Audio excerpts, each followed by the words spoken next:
നമസ്കാരം. നമ്മൾ കഴിഞ്ഞ ദിവസങ്ങളിൽ ഭഗവത്ഗീതയും ആധുനിക ശാസ്ത്രവും എന്ന വിഷയത്തെ ആസ്പദമാക്കിയാണല്ലോ ക്ലാസ് എടുത്തുകൊണ്ടിരുന്നത്. അതിൽ വ്യാസമഹർഷി ഈ ഭഗവത്ഗീത മഹാഭാരതത്തിൽ ഉൾക്കൊള്ളിക്കുവാനായിട്ട് ഒരു സന്ദർഭം ഉണ്ടായതായിട്ട് പറയുന്നുണ്ട്. അത് അദ്ദേഹം 1,25,000 പരം ശ്ലോകങ്ങളുള്ള ഈ മഹാഭാരതം ആദ്യം എഴുതിയത് എഴുതിയപ്പോൾ അതിൻ്റെ പേര് ജയം എന്നായിരുന്നു. അതിന് ഒരു കാരണവുമുണ്ട്. സംഘർഷഭരിതമായിട്ടുള്ള നമ്മുടെ അഥവാ മനുഷ്യരുടെ ജീവിത ബന്ധാവില് പ്രതിബന്ധങ്ങളെ തരണം ചെയ്ത് എങ്ങനെ മുൻപോട്ട് പോയി വിജയം വരിക്കാം എന്നുള്ള ഒരു ആശയമാണ് അദ്ദേഹം ഈ മഹാഭാരതം എന്ന ഗ്രന്ഥം രചിച്ചപ്പോൾ അദ്ദേഹത്തിൻ്റെ മനസ്സിലുണ്ടായിരുന്നത്. അതുകൊണ്ട് തന്നെ അദ്ദേഹത്തിൻ്റെ ചുറ്റുപാടുമുള്ള ജീവിത സാഹചര്യങ്ങളെ കണക്കിലെടുത്ത് അന്നത്തെ രാജാക്കന്മാരുടെയും അതിൽ തന്നെ തൻ്റെ കാലഘട്ടത്തെയും തൻ്റെ ജീവചരിത്രത്തെയും ഉൾക്കൊള്ളിച്ചുകൊണ്ടാണ് ഈ ജയം എന്ന, അതായത് പരിതസ്ഥിതികളെ തരണം ചെയ്ത് ദുർഘടഘട്ടങ്ങളെ തരണം ചെയ്ത് എങ്ങനെ ഒരു മനുഷ്യന് തൻ്റെ ജീവിതത്തിൽ വിജയം വരിക്കാം എന്ന രീതിയിൽ അക്കാലത്ത് നടപ്പിലുണ്ടായിരുന്നതും ഇനിയും നടക്കാവുന്നതുമായ കാര്യങ്ങളെ ഉൾച്ചേർത്തുകൊണ്ടാണ് അദ്ദേഹം ഈ മഹാഭാരതം എന്ന ബൃഹത് ഗ്രന്ഥം രചിച്ചത്.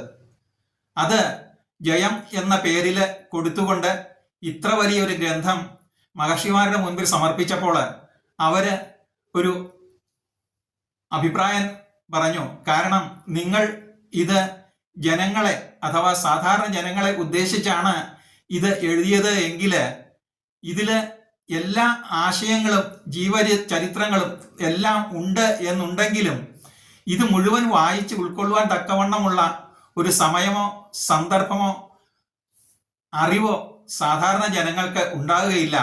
അതുകൊണ്ട് ഇത് സംക്ഷിപ്തമായിട്ട് ആശയം ഉൾക്കൊള്ളിച്ചാൽ മാത്രമേ സാധാരണ ജനങ്ങൾക്ക് ഇത് ഉൾക്കൊള്ളുവാൻ പറ്റുകയുള്ളൂ എന്നൊരു അഭിപ്രായം വന്നതുകൊണ്ട് ആണ് അദ്ദേഹം അതില് ഭഗവാൻ അർജുനനോട് ഉപദേശിച്ച കുരുക്ഷേത്ര യുദ്ധത്തിൽ ഉപദേശിച്ച ആ സന്ദർഭങ്ങളെ അടിസ്ഥാനമാക്കിയിട്ട് ഭഗവത്ഗീത എന്ന ഗ്രന്ഥം അതിനകത്ത് ഉൾച്ചേർത്തത്. അതില് അക്കാലത്ത് ഉണ്ടായിരുന്ന എല്ലാ ഗ്രന്ഥങ്ങളുടെയും വേദങ്ങളുടെയും ഇതിഹാസങ്ങളുടെയും എല്ലാം സാരാംശങ്ങള് ക്രോഡീകരിച്ച് ആണ് അതിനകത്ത് ശ്രീകൃഷ്ണൻ അർജുനനോട് പറയുന്നതായിട്ടുള്ള മെസ്സേജുകൾ ഉൾച്ചേർത്തിരിക്കുന്നത്. ഇത് ശ്രീകൃഷ്ണൻ നേരിട്ട് പറഞ്ഞതാണോ അഥവാ അതിനുള്ള സമയം അവിടെ ഉണ്ടോ എന്ന് പറയുന്നതൊന്നും ഇതില് പ്രസക്തമല്ല. കാരണം ഇത് മനുഷ്യകുലത്തിന് മുഴുവൻ എപ്രകാരം ഉപകാരപ്രദമാക്കാം എന്ന രീതിയിലാണ് വ്യാസമഹർഷി ഇതില് ഉൾച്ചേർത്തിരിക്കുന്നത്. എല്ലാ ഉപനിഷത്തുകളുടെയും സാരാംശങ്ങള് ഓരോരോ അധ്യായങ്ങളിലായിട്ട് അദ്ദേഹം തരംതിരിച്ചാണ് ഇതിൽ കൊടുത്തിരിക്കുന്നത്. അതിൽ തന്നെ സനാതന ധർമ്മത്തിലെ അതുവരെ ഉണ്ടായിരുന്ന സകല അറിവുകളും ഉപനിഷത്തുക്കളിൽ ഉൾക്കൊള്ളിച്ചിട്ടുണ്ടെങ്കിലും അതിൻ്റെയും സാരാംശങ്ങൾ ഉൾക്കൊള്ളിച്ചാണ് 18 അധ്യായമുള്ള ഭഗവത്ഗീത അതിനകത്ത് അദ്ദേഹം ഉൾപ്പെടുത്തിയിരിക്കുന്നത്. അതിൽ തന്നെ നമ്മൾ സാധാരണ ഒരു തിയറം അല്ലെങ്കിൽ ഒരു ശാസ്ത്ര സബ്ജക്റ്റ് നമ്മൾ പ്രൊഡ്യൂസ് ചെയ്യുമ്പോൾ അതിന് ഡാറ്റ, കൺക്ലൂഷൻ, കൺസ്ട്രക്ഷൻ എന്ന രീതിയിൽ കൊടുക്കുന്നത് പോലെ തന്നെ അതിൻ്റെ ഡാറ്റയും കൺക്ലൂഷനും അദ്ദേഹം ഇതിൽ തന്നെ ഉൾപ്പെടുത്തിയിട്ടുണ്ട്. അത് അദ്ദേഹം 1-ാം അധ്യായത്തിന്റെ ആദ്യത്തെ ശ്ലോകത്തിൽ തന്നെ ആ ഭഗവത്ഗീതയുടെ ഉദ്ദേശം അദ്ദേഹം കൊടുത്തിട്ടുണ്ട്. അതുപോലെ തന്നെ അത് പിന്നീട് വിവരിച്ച് ഓരോരോ അധ്യായങ്ങളെ വിവരിച്ചതിന് ശേഷം 18-ാം അധ്യായത്തിന്റെ അവസാന ശ്ലോകമായിട്ട് ചേർത്തിരിക്കുന്നതും ഇതുപോലെ തന്നെ അതിന്റെ കണ്ടന്റാണ്.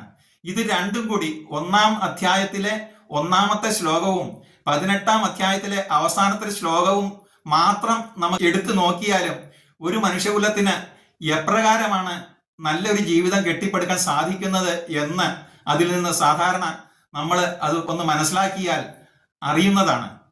1-ാം അധ്യായത്തില് സാറ് നേരത്തെ പറഞ്ഞിട്ടുണ്ട്, ധർമ്മക്ഷേത്രേ കുരുക്ഷേത്രേ സമവേദായുത്സവ എന്ന ശ്ലോകത്തിലെ ധർമ്മക്ഷേത്രേ കുരുക്ഷേത്രേ എന്നുള്ള വാചകം അല്പം അങ്ങോട്ടും ഇങ്ങോട്ടും മാറ്റി ക്ഷേത്രേ ക്ഷേത്രേ കുരു ധർമ്മം എന്ന് വ്യാഖ്യാനിക്കുമ്പോൾ അവരവർ ചെയ്യേണ്ട കർമ്മങ്ങൾ അവരവർ ചെയ്യുകയാണ് ഉത്തമമായിട്ടുള്ളത്, അതാണ് വേണ്ടത് എന്നാണ് പറയുന്നത്. ഇതിന്റെ ബാക്കി പത്രമാണ് അവസാനത്തില് ഭഗവത്ഗീത 18-ാം അധ്യായത്തിലെ അവസാനത്തില് അദ്ദേഹം പറഞ്ഞിട്ടുള്ള അഭിപ്രായം. കാരണം അതില് എത്ര യോഗേശ്വര കൃഷ്ണോ എത്ര പാർത്ഥോ ധനുർധര തത്ര ശ്രീ വിജയോ ഭൂതിർ ധ്രുവാനീതിർ മതിർമമ. അതായത് എവിടെ യോഗേശ്വരനായ കൃഷ്ണനും ധനുർധരനായ പാർത്ഥനും ഉണ്ടോ അവിടെ സകല വിധത്തിലുള്ള ഐശ്വര്യവും ഉയർച്ചയും ജയവും ഉണ്ടാവുമെന്ന് ഞാൻ സന്ദേഹത്തിനിടമില്ലാത്ത വിധത്തിൽ ഇതാ പറയുന്നു എന്നാണ് അതിനകത്ത് പറഞ്ഞിരിക്കുന്ന സാരാംശം.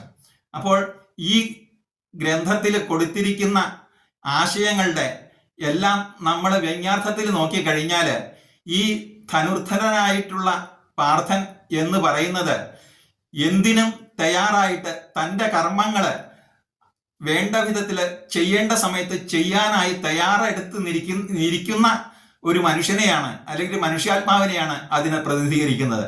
അതുപോലെ തന്നെ ഉപദേശം കൊടുക്കുന്നതായിട്ടുള്ള, അതായത് യോഗേശ്വരനായ കൃഷ്ണൻ എന്ന് പറയുന്നത് സ്വന്തം മനസാക്ഷിയാണ്. ആ മനസാക്ഷിയില് താൻ ചെയ്യേണ്ട പ്രവൃത്തികള് ചെയ്യേണ്ട സമയത്ത് ബുദ്ധിപരമായിട്ട് എങ്ങനെ ചെയ്തു തീർക്കണം എന്ന് അദ്ദേഹത്തെ ആ മനുഷ്യന്റെ ഉള്ളിലിരുന്ന് ഉപദേശിക്കുന്ന ആ ശ്രീകൃഷ്ണനും ഉണ്ടെങ്കിൽ മറ്റൊന്നും ശ്രദ്ധിക്കാതെ ഈ ജീവിതത്തിലേക്കും ഇതേ രീതിയിൽ അടിക്കടിയായിട്ട് വരുന്ന എല്ലാ തടസ്സങ്ങളെയും നീക്കിക്കൊണ്ട് മുന്നോട്ട് പോകുവാൻ ഒരു മനുഷ്യന് സാധിക്കും എന്നാണ് അദ്ദേഹം ഇവിടെ പ്രഖ്യാപിച്ചിരിക്കുന്നത്. ഒരു കർമ്മം ചെയ്യുമ്പോൾ ഏതൊരു മനുഷ്യനും അവന്റെ ഉള്ളിൽ നിന്ന് അത് തെറ്റോ ശരിയോ എന്നുള്ള ഒരു ചോദ്യം അല്ലെങ്കിൽ ഒരു ഓർമ്മപ്പെടുത്തൽ ഉണ്ടാകുന്നുണ്ട്. അതില് അകൃത്യം ചെയ്വതിനായി തുനിയുന്ന ദശാന്തരെ അരുത് എന്നൊരു ശബ്ദം തന്നുള്ളിൽ നിന്നുറവായി വരും. അന്ധക്കരണമെന്നത്രേ ഇതിൻ നാമം ധരിക്കണം, ഉള്ളിൽ വാഴുന്ന ഈശ്വരന്റെ ആജ്ഞയാണെന്ന് ഓർക്കണം.